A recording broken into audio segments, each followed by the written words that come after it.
This incident is from a rapidly expanding, densely populated urban sprawl just outside the tech-heavy suburbs of Silicon Valley, California. There is a fundamental flaw in human nature: we all want a shortcut. We pray for miracles, we buy lottery tickets, we wish on shooting stars, and we constantly look for a way to rewrite the hand that fate dealt us. But the universe doesn't deal in free miracles. The universe operates on the terrifying law of equivalent exchange. If you ask the dark for a sudden, massive blessing, it isn't going to give it to you out of the goodness of its heart. The dark is going to give you exactly what you asked for, and then it is going to take something you cannot afford to lose as payment. My name is Maya. I used to be a rational woman. I used to believe that hard work was the only way to get ahead in this world.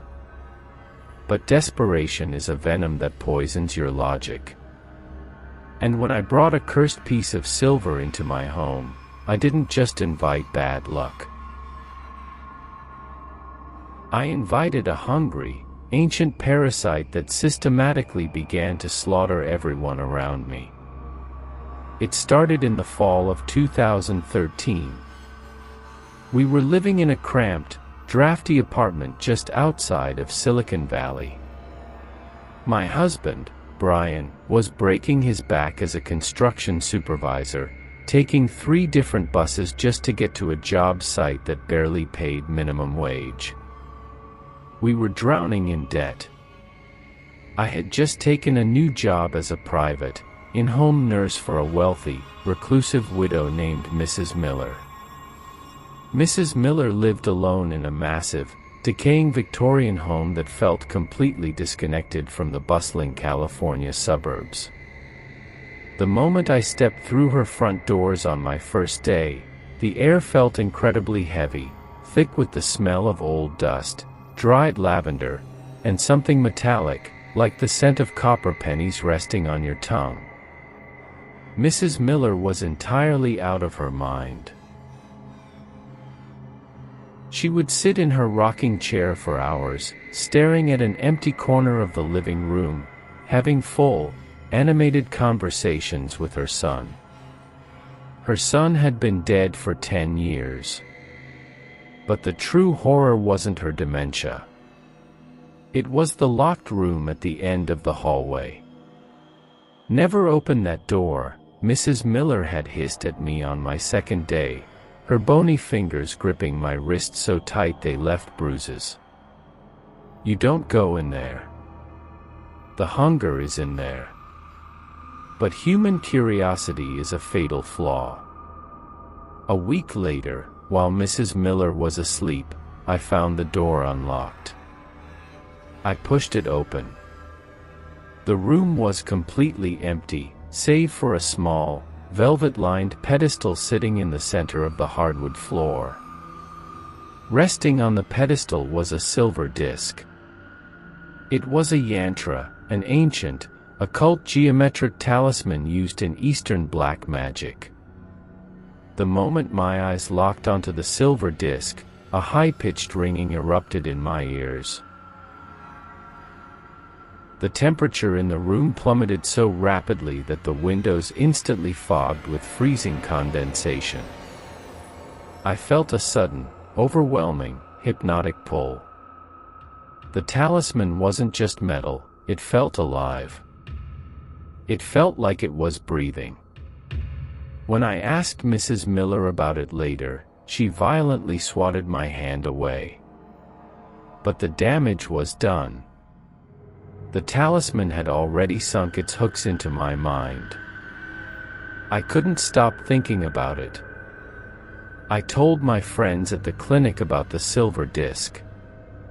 One of the older nurses, a woman named Clara, went pale.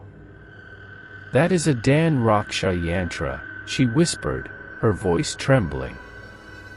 "It's a wealth-binding hex. They say if you make a wish to it, it manipulates reality to give you exactly what you want. But the magic is black. It demands a blood toll. I should have listened. But I looked at my exhausted husband. I looked at our mounting bills. And the next day, when Mrs. Miller was completely sedated, I crept into the locked room. I didn't just look at the silver disc. I picked it up. It was searingly cold, heavy like lead, and it vibrated faintly against my palm. I slipped it into my pocket and stole it. I brought the devil right into my own home. The escalation of the curse was intoxicating, blinding, and completely deceptive.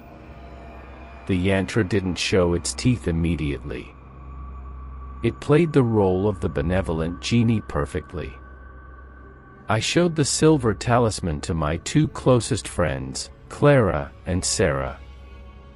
We sat around my cheap kitchen table, staring at the intricately carved geometric lines. We were desperate, underpaid women, and we made the fatal mistake of testing the magic. Sarah placed her hand on the silver and wished aloud.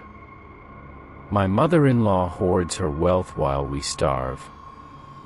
I just wish I had her jewelry. Clara laughed nervously and touched the cold metal next. My son is working a miserable oil rig job in the Middle East. I just wish I had $50,000 to bring him home and pay for his wedding. Finally, I closed my eyes, pressing my fingers against the freezing silver. My husband takes 3 buses to work. I just wish he had a vehicle. And I wish we had a big house, with a beautiful garden, where we could finally be happy. The room went dead silent. For a moment, nothing happened. We laughed it off as a stupid parlor trick. But the universe was already realigning itself to balance the scales of our dark wishes. 2 days later, the miracles began. Sarah called me, weeping hysterically. Her mother-in-law had passed away suddenly in her sleep. In her will, she had left her entire, massive collection of solid gold and diamond jewelry entirely to Sarah. The next afternoon, Clara came to the clinic in a state of absolute shock. Her son's oil company had inexplicably wired a massive $50,000 bonus directly into her bank account. And then, Brian came home. He tossed a set of keys onto the kitchen counter. A wealthy friend who owed him a massive debt had suddenly signed over the title of a pristine, expensive motorcycle to him. The yantra was real. The black magic was working. We were suddenly bathed in wealth and answered prayers. But we were so blinded by the light of our sudden fortune that we didn't see the massive, horrific shadow looming right behind it. The toll came due at the end of the week. I was at home, making dinner, when the phone rang. It was Sarah. She wasn't weeping with joy this time. She was screaming in sheer, unadulterated, mind-shattering agony. "They're dead." Sarah shrieked, the sound tearing through the phone speaker. "Maya, they're dead." Her husband and her sister had been riding the new motorcycle, the exact motorcycle that Brian had received as a blessing. The brakes had inexplicably, completely failed at 70 miles an hour. They crashed head-on into a concrete barrier. They were instantly killed. My stomach dropped into a bottomless pit of ice. I dropped the phone. An hour later, the news hit Clara.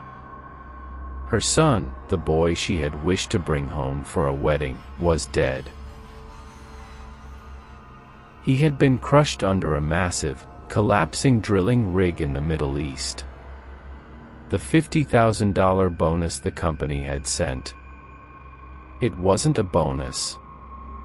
It was a preemptive death settlement. The yantra had granted exactly what they asked for. Sarah got the jewelry, but the yantra took her family as payment. Clara got the money, but the yantra took her son's life in exchange. The talisman operated on a terrifying, demonic loophole. It gave you your deepest desire, and in return, it violently slaughtered the person you loved the most. And I had made a wish. I had wished for a big house and a garden. Brian, I whispered to the empty kitchen. The temperature in the apartment plummeted instantly. I could see my breath turning into thick white fog. The heavy silver yantra, sitting on the kitchen counter, began to vibrate violently, emitting a low, demonic, metallic hum that made my teeth ache. The talisman had fed on my friends, but it wasn't full. It was coming for my husband. Absolute panic seized my throat. I grabbed the freezing silver talisman and bolted out the door, driving like a maniac back to Mrs. Miller's decaying Victorian house. I burst through her front doors, screaming her name. I found the old woman sitting in her rocking chair, staring into the dark corner of the room. Mrs. Miller. I sobbed, dropping to my knees and shoving the silver disc toward her. Take it back. Please, take it back. It's killing everyone. How do I stop it? Mrs. Miller slowly turned her head. Her eyes were completely hollow, devoid of any sanity. She looked at the talisman, and a horrifying, wet, gargling laugh escaped her lips. You can't give it back, silly girl, she whispered, her voice echoing unnaturally in the quiet house. I told you. The hunger is inside it. Years ago, I wished for wealth. It made me rich, and it took my husband's life in a car crash. I wished to see my dead husband again. It brought his ghost back, but it took my son's life as payment. She leaned forward, her bony hands grabbing my face, her breath smelling of rot and dried lavender. It is a cycle. You cannot break the hex. The demon inside the silver has already marked your husband's soul. The only way to save a life marked by the yantra is to offer it a replacement soul of equal value. You have to take the suffering onto yourself. My phone buzzed in my pocket. It was Brian. Maya, Brian said, his voice crackling over the static of a bad connection. I got the massive contract in Silicon Valley. They're moving us into a huge, beautiful supervisor's house. It even has a massive garden in the front. Tears streamed down my face. The wish was fulfilling itself. The trap was springing shut. Brian, where are you? I screamed. I'm at the construction site on the 10th floor, he said, confused.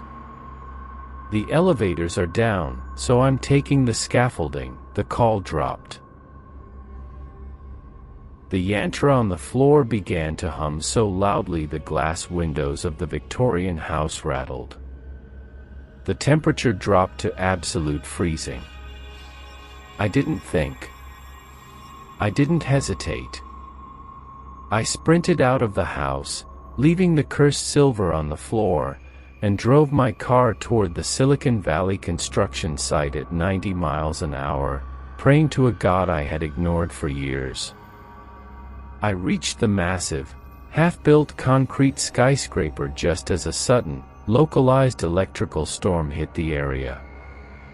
The sky turned a bruised, violent purple. The wind was howling, tearing the heavy plastic tarps off the scaffolding. I jumped out of my car and ran past the security gates. I looked up. 10 stories above me, Brian was walking across a narrow, unstable wooden plank on the exterior scaffolding. Suddenly, the heavy steel cables holding the scaffolding groaned, snapping under immense, invisible pressure. The wooden plank beneath Brian violently gave way. "Brian!" I roared. He slipped, falling backward. He managed to catch the edge of the steel beam with one hand, dangling 10 stories above the concrete pavement, his legs kicking wildly in the empty air.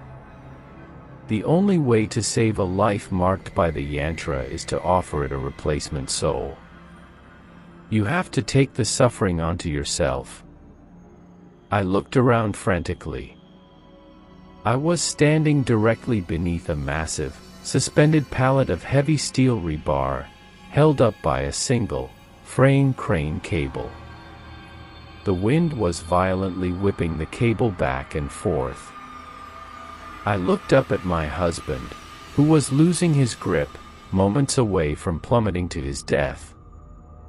The demonic energy of the curse was palpable in the air, a freezing, suffocating pressure pressing down on my chest. The yantra wanted blood. It didn't care whose blood it was, as long as the toll was paid. I didn't run to safety. I stepped directly beneath the suspended pallet of steel. I closed my eyes, tears mixing with the freezing rain, and screamed into the howling storm. "Take me. Take me instead." I made the wish. "The dead is mine." The reaction was instantaneous. A deafening, metallic snap echoed through the construction site.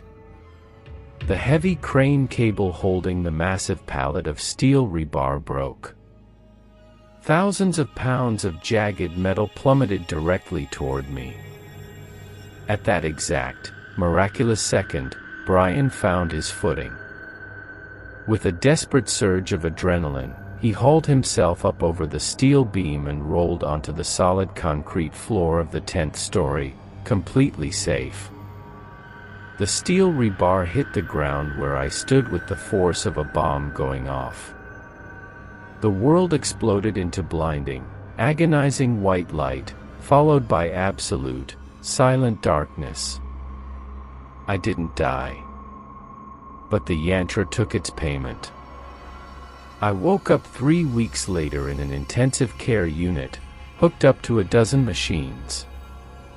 Brian was sitting by my bed, holding my hand, weeping uncontrollably.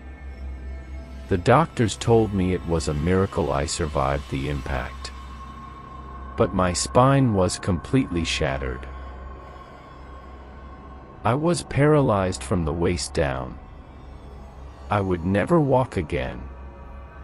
The curse was broken. The yantra had accepted the violent destruction of my body as adequate payment for the wish I had made. We moved into the big house. It has a beautiful garden. I sit in my wheelchair on the porch every morning and watch Brian water the flowers. We are wealthy now. We don't worry about bills. But I know the truth. I know that black magic is real, and it is starving. If someone ever offers you a shortcut, if you ever find a talisman that promises to rewrite your fate, leave it in the dark. Because the universe always balances its scales.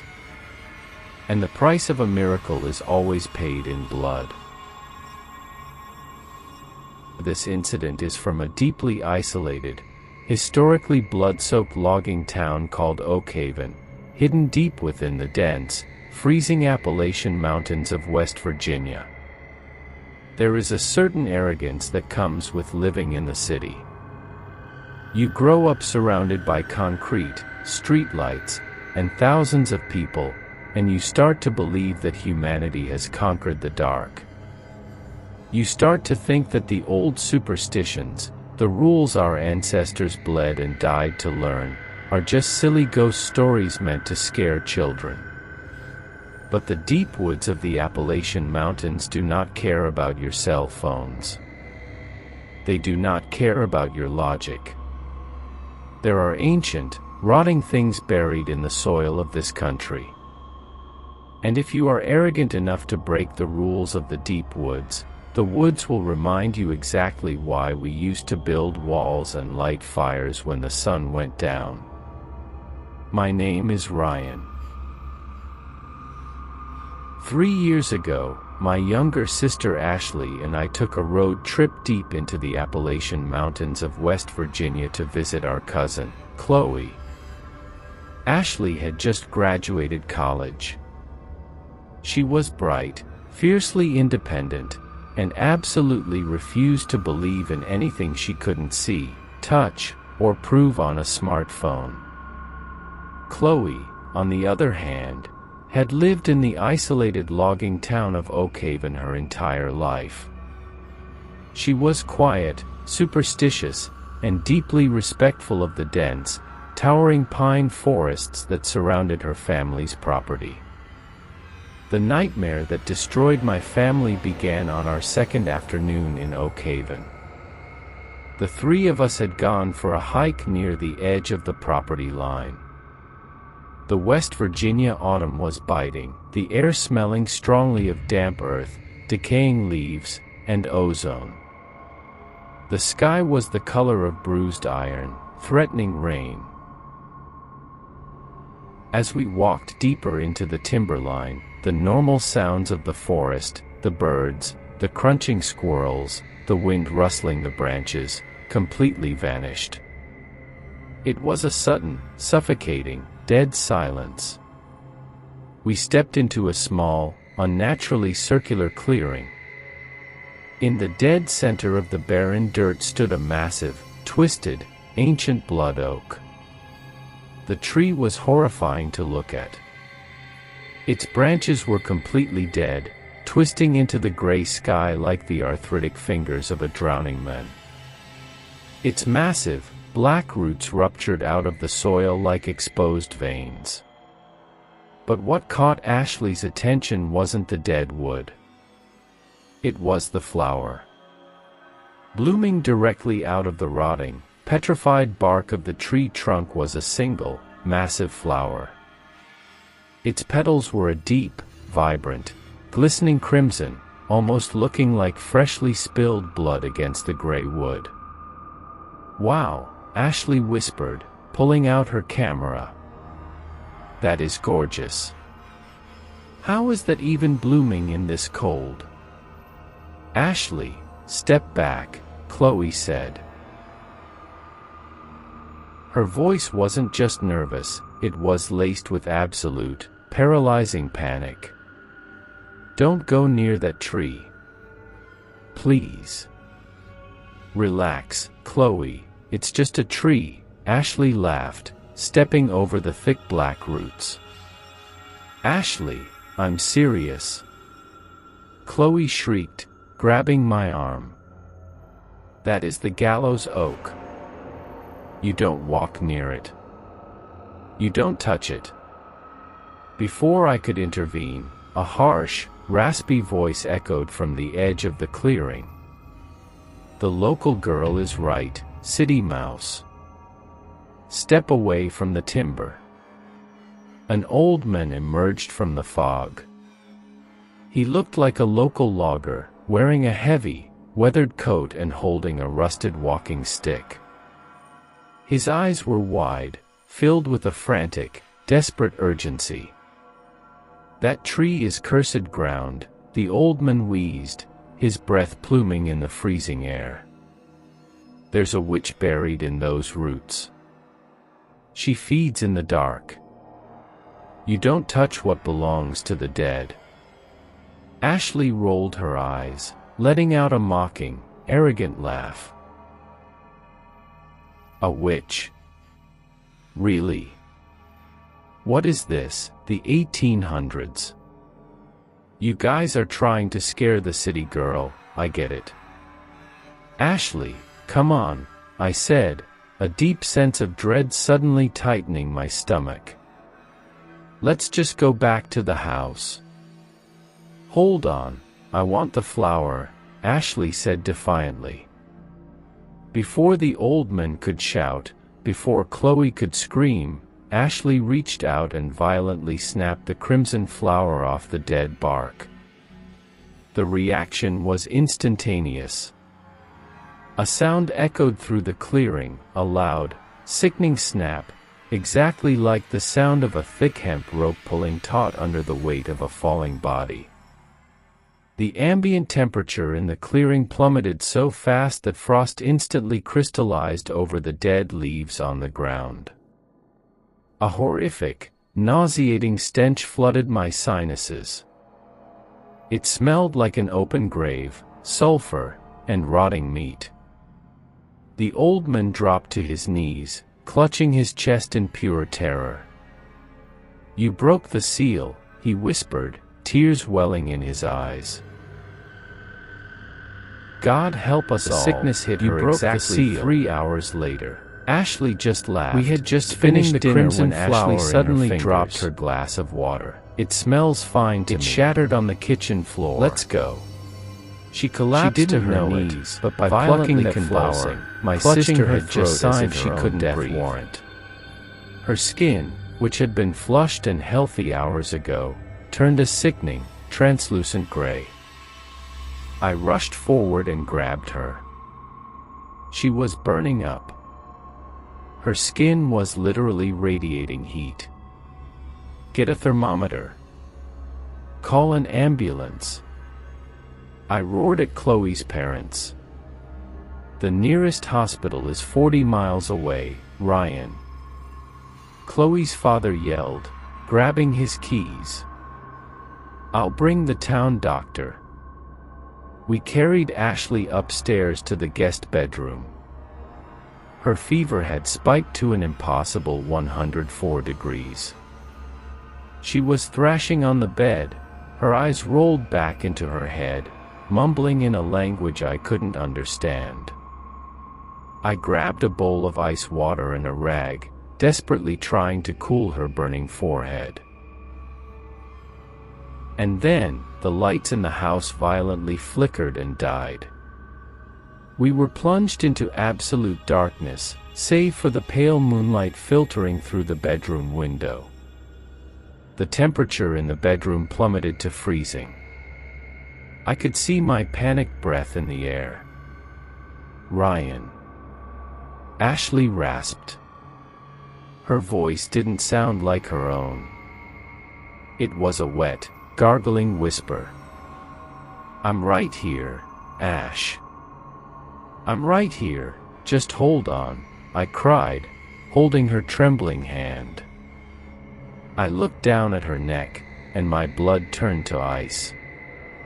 Slowly, directly beneath her skin, deep purple and black bruises were beginning to form.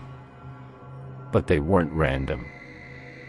They were forming in a perfect, thick circle around her windpipe. It looked exactly like the abrasive burn of a hangman's noose. The dark, necrotic veins began to spread from her neck, crawling up her cheeks like black spider webs. Suddenly, the heavy oak bedroom door violently slammed shut on its own. The deadbolt clicked. Hey! I yelled, dropping the rag and running to the door. I grabbed the handle and yanked with all my strength. It was completely jammed. I slammed my shoulder against the wood, screaming for help. From the dark corner of the bedroom, a horrific, echoing laugh filled the air. It was the sound of a woman, but her voice was distorted, metallic, and filled with a centuries-old malice. I slowly turned around. Standing over my sister's bed was a towering, spectral entity.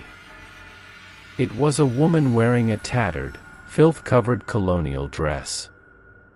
Her head hung at a horrific, broken, 90-degree angle, her neck visibly snapped.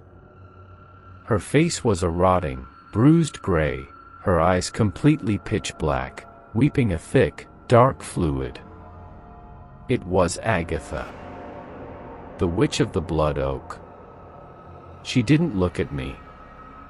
She looked down at Ashley. The witch raised a rotting, clawed hand and pointed a single, jagged fingernail directly at my sister's chest. "One," the witch hissed.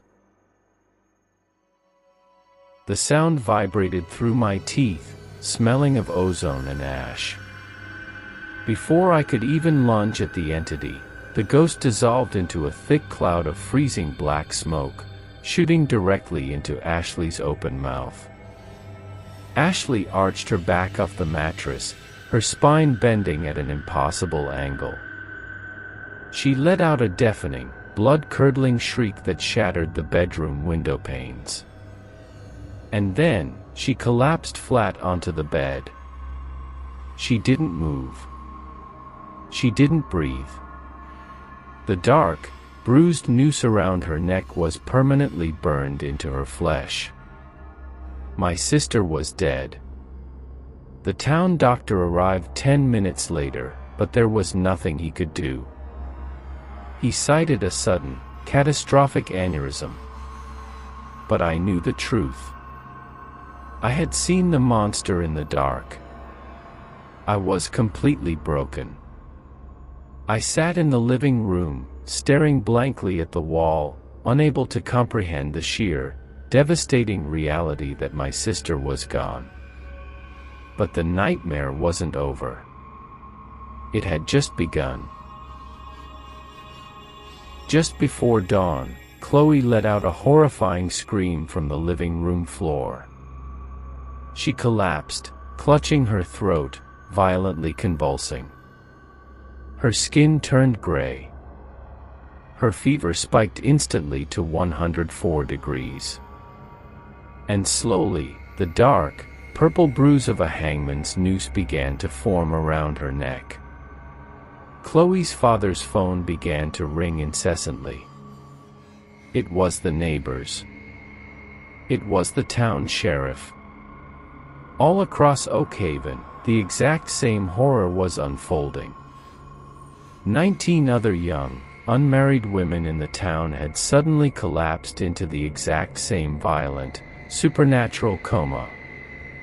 She warned us, Chloe's father wept, falling to his knees in pure despair. The legend said she wouldn't stop.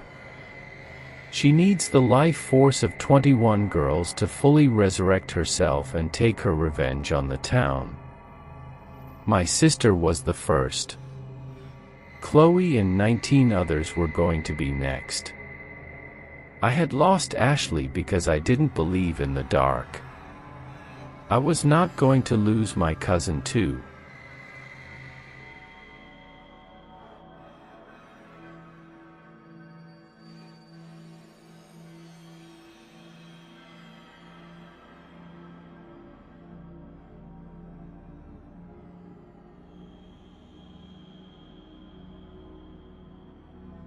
Who knows how to stop this? I roared, grabbing Chloe's father by the collar of his shirt. Who knows how to kill this thing? Elias, he stammered, his eyes wide with fear.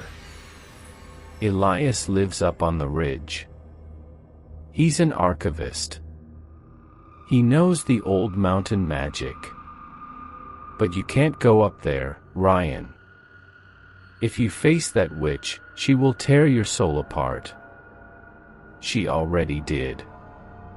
I yelled, grabbing a heavy iron crowbar and a flashlight from the garage.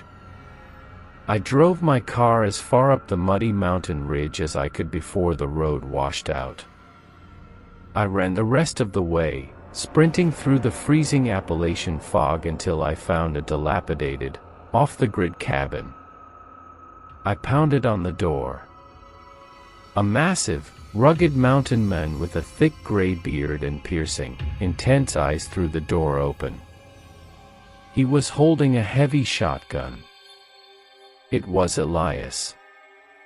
"My sister is dead," I gasped, completely out of breath.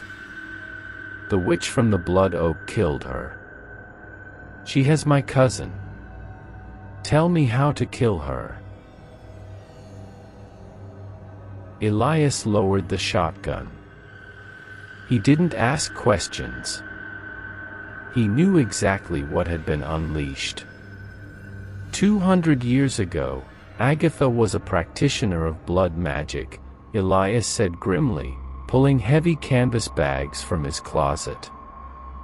She was kidnapping young girls in Oak Haven and draining their vitality to stay young. When the town found out, they dragged her to the Blood Oak. They didn't just hang her, they beat her, cursed her soul, and buried her deep beneath the roots of the tree so she could never escape. The crimson flower was the natural seal holding her in the earth. "My sister plucked the flower," I whispered, the guilt crushing my chest. "Your sister broke the lock," Elias corrected, handing me a heavy steel shovel. "Agatha is an astral parasite now. She needs 21 souls to manifest fully. We have less than 2 hours before the sun rises. If those girls die before dawn, the witch will be unstoppable." "How do we kill a ghost?" I demanded. "You don't," Elias said, his voice hard as iron. "You kill the anchor. Her skeleton is still buried beneath the roots of the Blood Oak. We have to dig up her cursed bones, douse them in salt, and burn them to ash. But listen to me, city boy. When we start digging, she is going to know. And she will throw the entire weight of hell at us to protect her grave." We raced back down the mountain, plunging into the deep woods until we reached the dead, twisted clearing of the Blood Oak. The air was suffocatingly heavy, smelling intensely of rotting flesh and sulfur. "Start digging," Elias roared, throwing down a circle of thick rock salt around the base of the massive trunk. I drove the steel shovel into the freezing, rock-hard mud. I hacked through the thick, black roots, my hands blistering and bleeding. We dug frantically for 20 minutes, carving a deep, muddy trench into the earth. Suddenly, the ambient temperature dropped to absolute zero. The heavy, dead branches of the Blood Oak began to violently thrash and whip through the air, despite there being absolutely no wind. A deafening, metallic shriek echoed from the dark woods. "She's here!" Elias yelled, pulling a silver flask of holy water from his coat. From the freezing fog, Agatha emerged. She was a towering, horrifying mass of rotting gray flesh and swirling black smoke. Her broken neck lolled wildly as she glided toward us with impossible, terrifying speed. "Keep digging," Elias commanded, stepping directly into her path. The witch opened her unhinged jaw and let out a sonic, demonic roar. With a flick of her spectral hand, a massive, invisible force slammed into Elias. The rugged mountain man was thrown 20 feet backward, crashing violently against a pine tree. He slumped to the ground, completely unconscious. I was alone. I threw the shovel aside and dropped to my knees in the freezing mud, tearing at the dirt with my bare, bleeding hands. My fingers brushed against something hard, smooth, and cold. I ripped the mud away. It was a human skull, stained black with centuries of rot, its jaw hanging open in an eternal scream. Beneath it, tangled in the thick tree roots, was the rest of Agatha's skeletal remains. The witch shrieked in absolute fury. I looked up. The entity was hovering directly over me, her completely black, weeping eyes locked onto mine.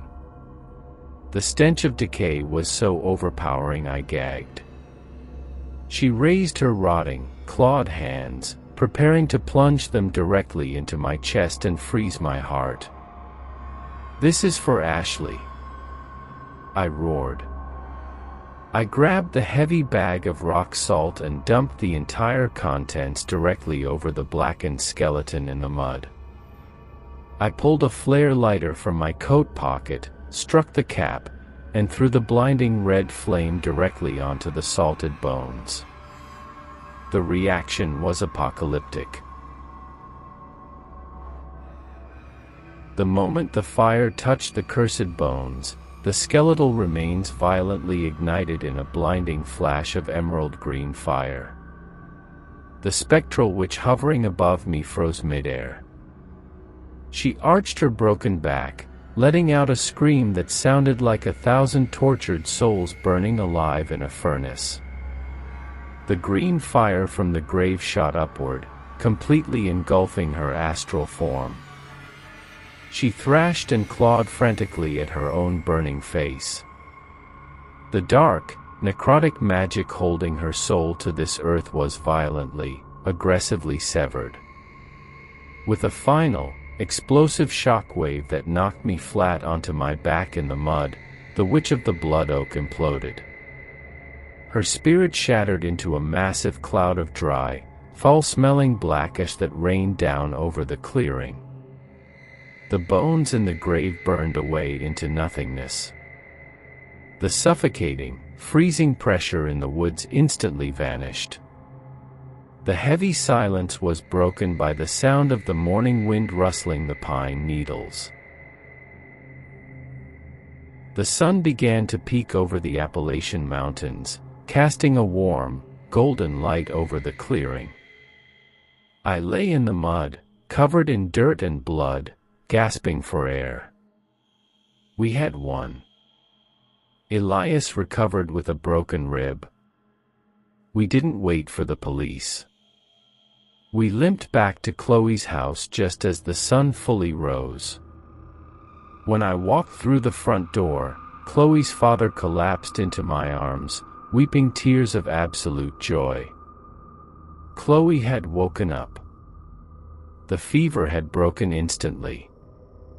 The dark bruises around her neck had completely faded. Across Oakhaven, the 19 other girls woke from their comas, completely unharmed. The destruction of the anchor had broken the curse. But magic always extracts a toll. The town was saved, but my sister was gone. I moved out of the city shortly after that. The concrete and the streetlights don't make me feel safe anymore. I bought a small cabin near the edge of the woods. People think I'm crazy.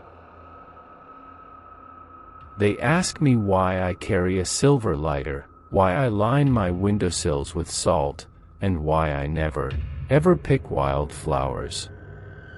I don't bother telling them the truth. They wouldn't believe me anyway.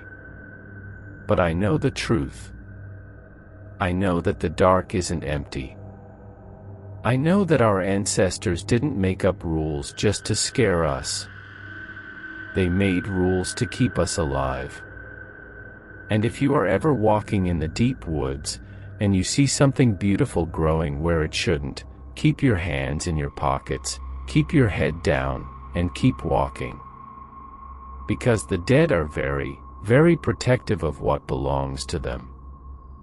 And they are always waiting for an excuse to wake up. This incident is from an isolated, economically depressed, and heavily forested coal mining town situated deep in the Appalachian foothills of Harlan County, Kentucky. There is a fundamental, terrifying truth about the world that they don't teach you in Sunday school: evil doesn't always break down your front door. It doesn't always come with claws and fangs, howling in the dead of night. Most of the time, evil is incredibly patient. It waits for you to open the door yourself. And the easiest, most reliable key to the human soul is greed.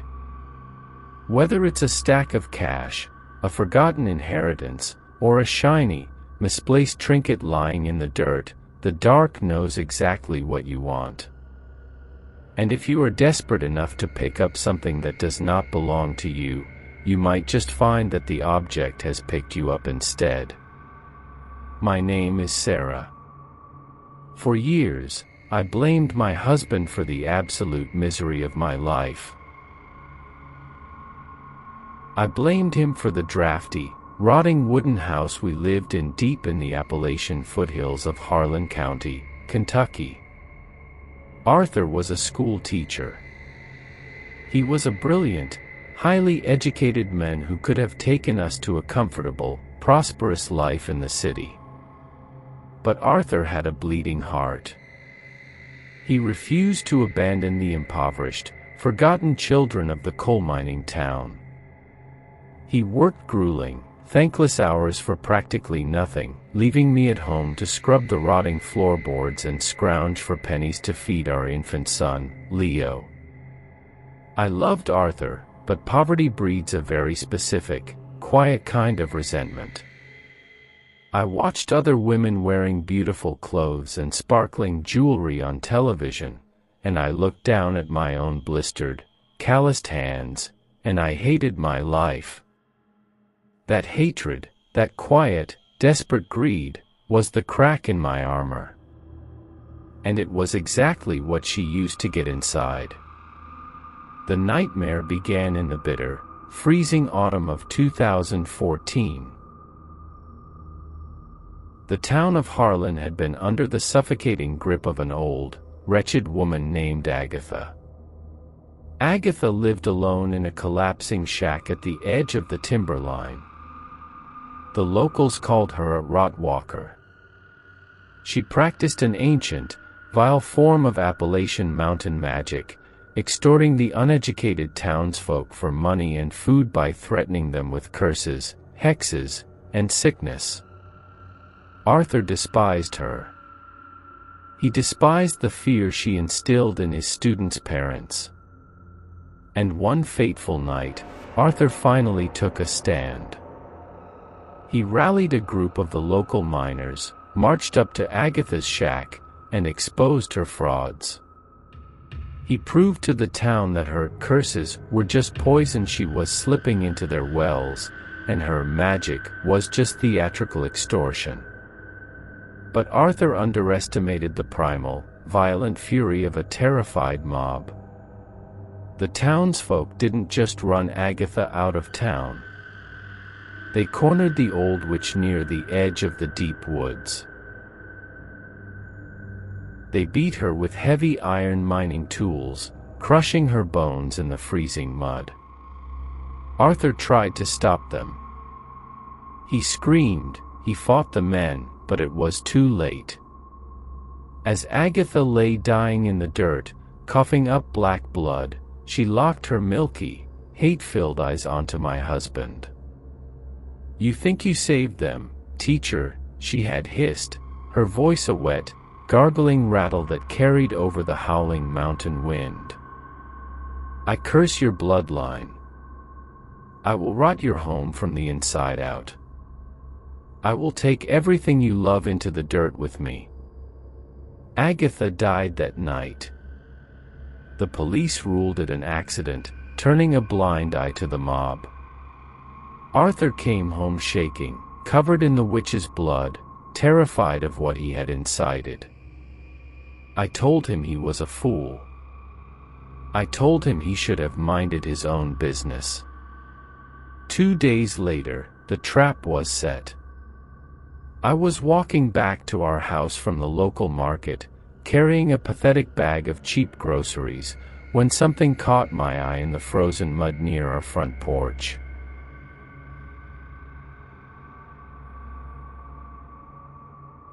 It was gleaming in the weak afternoon sunlight. I stopped, looking over my shoulder to make sure no one was watching. I knelt in the freezing dirt and brushed the mud away. My breath hitched in my throat. It was a stunning, flawless, antique silver hairpin, embedded with a massive, perfectly cut, blood-red ruby. It was heavy, pristine, and looked like it belonged in a museum. It was worth more money than Arthur would make in 10 years of teaching. Any rational person would have taken it to the police, or at least shown it to their husband. But as I held the cold silver in my palm, a heavy, hypnotic wave of pure, unadulterated greed washed over me. Why shouldn't I keep it? I thought. Arthur owes me. The universe owes me. This is my reward for suffering in this miserable town. I didn't tell Arthur. I wiped the mud off the ruby, walked into the downstairs bathroom, and slid the heavy silver pin deep into the bun of my hair. The exact moment the silver brushed against my scalp, the temperature in the bathroom plummeted instantly to sub-zero. I gasped as a violent, freezing shockwave violently ripped down my spine, turning my blood to ice. The mirror in front of me immediately frosted over. A horrific, suffocating stench filled the small room. It smelled like an open, waterlogged grave, mixed with the overpowering metallic tang of old copper and sulfur. A high-pitched, deafening ringing erupted in my ears. I tried to reach up to pull the pin out of my hair, but my arms wouldn't move. They felt like they were made of lead. Such a pretty, greedy little bird, a voice whispered. The voice wasn't coming from behind me. It was echoing directly inside my own skull. It was a raspy, wet, gargling hiss. It was Agatha's voice. I watched in absolute, paralyzing horror as my reflection in the frosted mirror slowly lifted its head. But I wasn't the one moving. My body was moving completely on its own. The reflection in the glass smiled, a wide, grotesque, impossible stretching of my lips that bared all of my teeth. I tried to scream, but my vocal cords were paralyzed.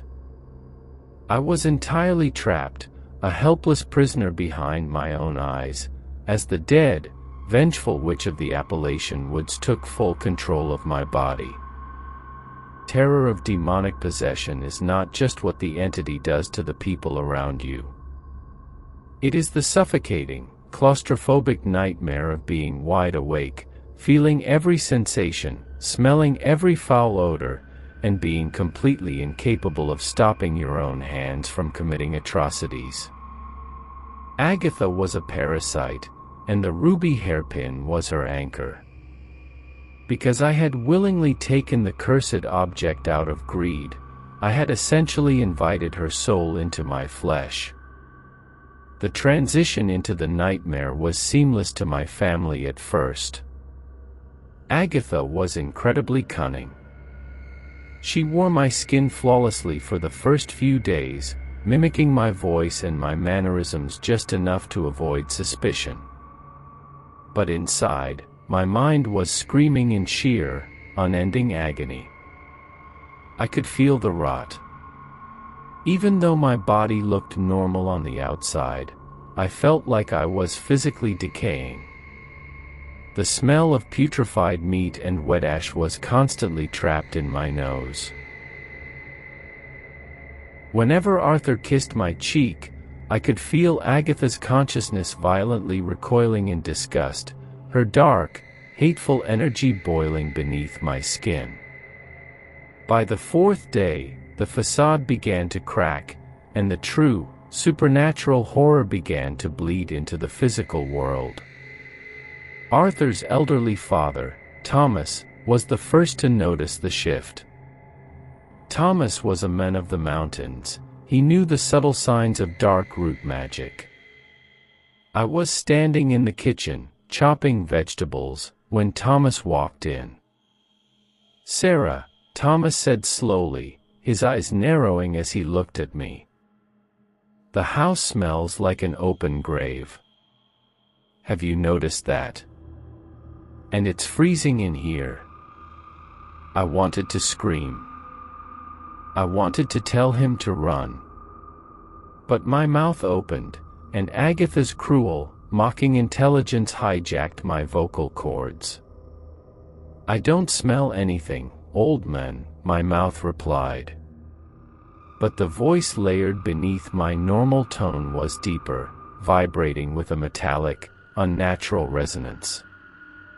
Thomas stepped back, his face draining of color. "What did you say?" Instead of answering, my left hand, moving with lightning, supernatural speed, slammed the heavy butcher knife I was holding directly into the solid oak cutting board, burying the blade 3 inches deep into the wood. The sheer, impossible strength required to do that made my arm muscles scream in pain, but Agatha didn't care.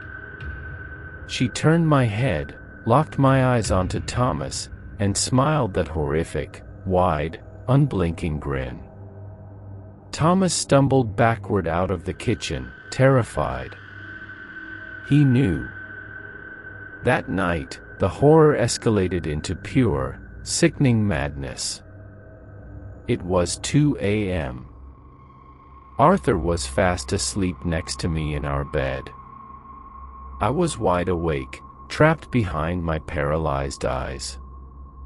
Slowly, Agatha forced my body to sit up. The joints in my spine popped and cracked loudly, moving with a jerky, unnatural stiffness. She forced my legs out of bed. We walked silently out into the dark hallway and down the stairs to the kitchen. The hunger the entity felt was entirely inhuman. It wasn't a hunger for food, it was a desperate, burning craving for something vile. Agatha opened the refrigerator door. She bypassed the fresh food and reached into the back, pulling out a plastic container of raw, spoiled chicken livers that I had meant to throw away days ago. I watched in absolute, gagging horror as my own hands ripped the plastic open. Agatha shoved handfuls of the raw, rotting, blood-soaked meat directly into my mouth. I could taste the putrid, sour decay. I could feel the cold, raw blood sliding down my throat.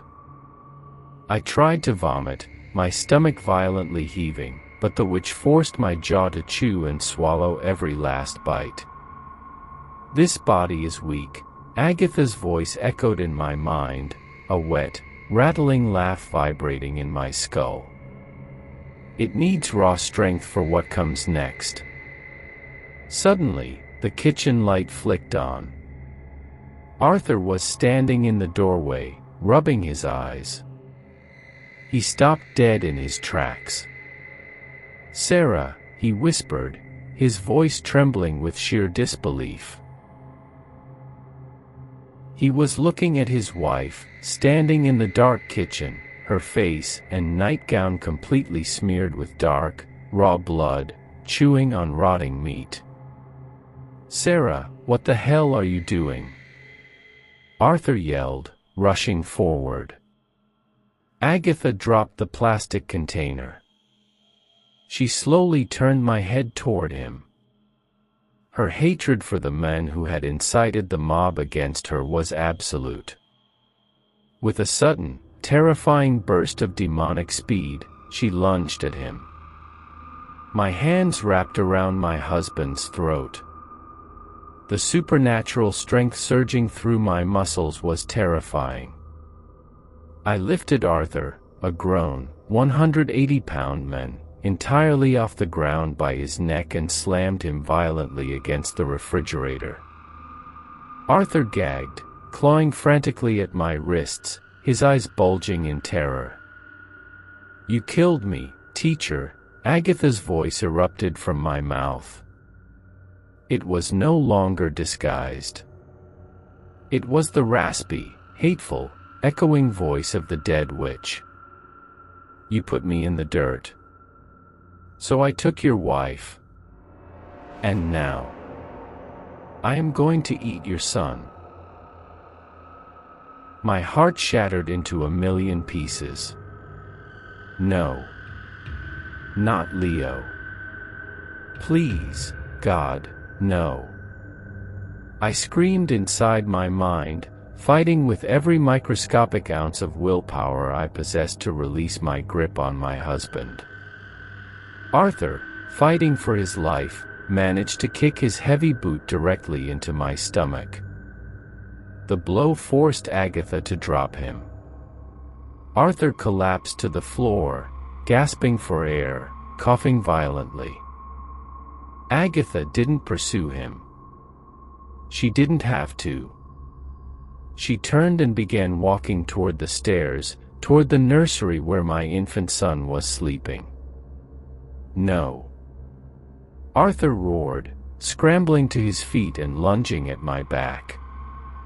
But Agatha simply flicked my wrist backward.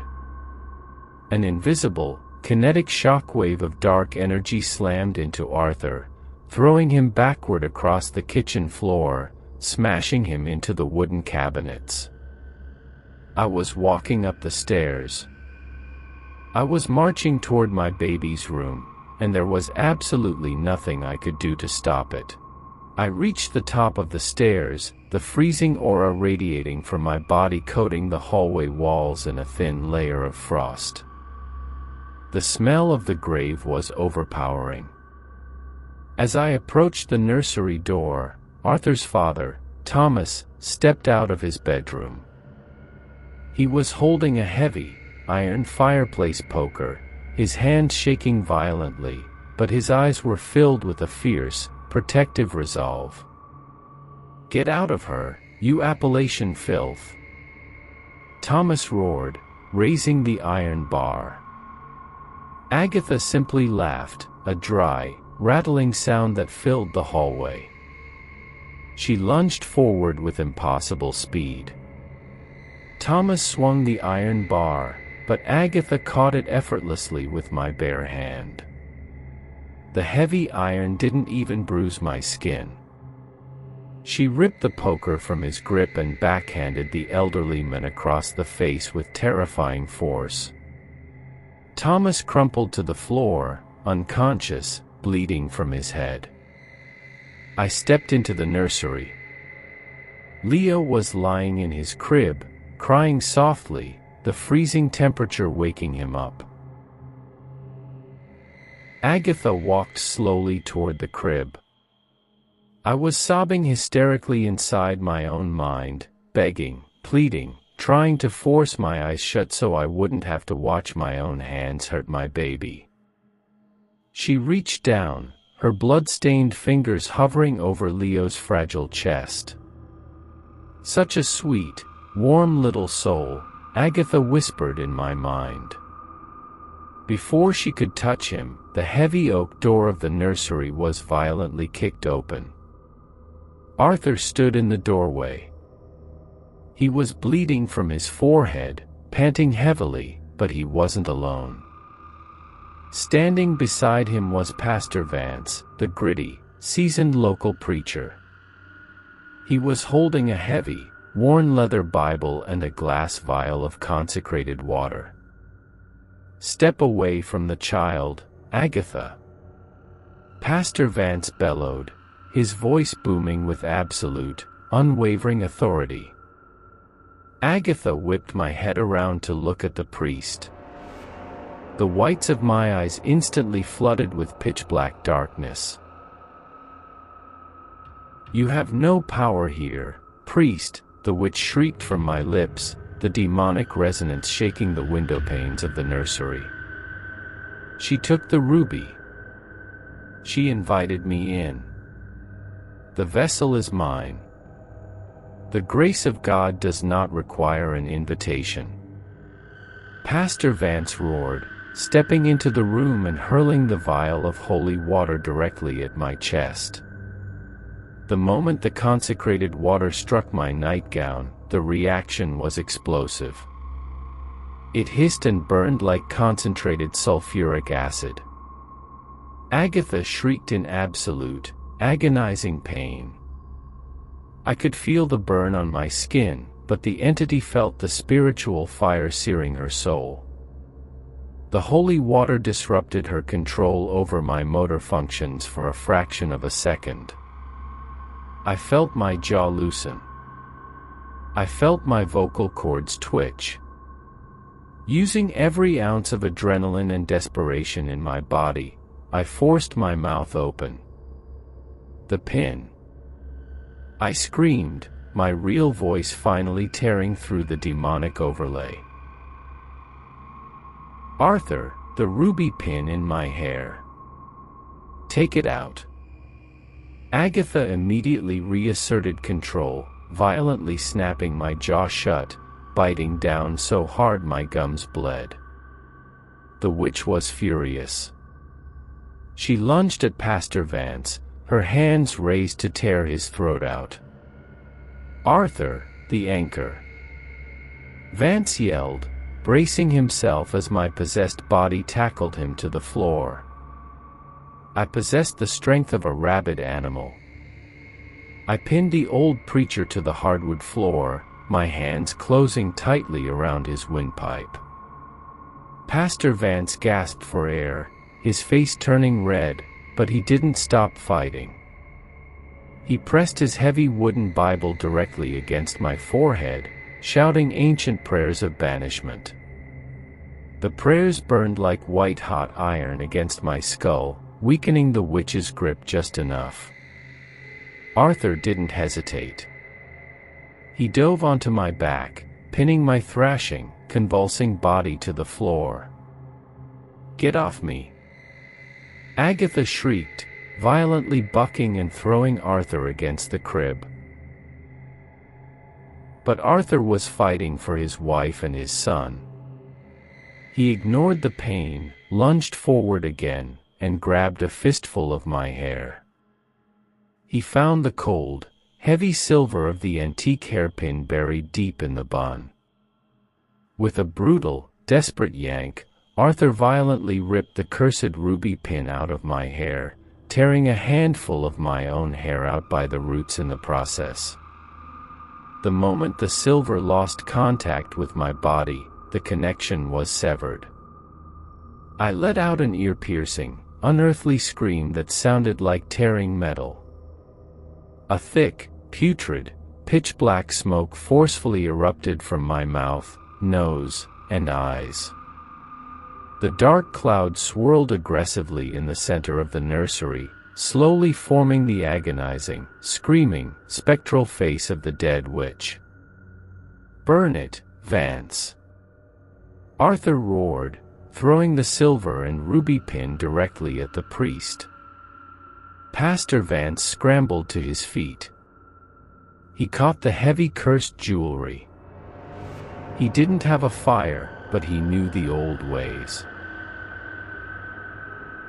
He dropped the pin onto the hardwood floor, pulled a heavy iron cross from his pocket, and smashed it down directly onto the massive red ruby with all of his weight. Crack! The flawless, blood-red ruby shattered into a dozen jagged pieces. The reaction was apocalyptic. The shattered remnants of the cursed gem instantly erupted in a blinding flash of emerald green fire. The spectral face of Agatha hovering in the room froze midair. She arched her back, letting out a scream that shattered the nursery window, sending glass raining down onto the floor. The green fire from the shattered ruby shot upward, completely engulfing the black smoke of her astral form. The witch thrashed and clawed frantically at her own burning face.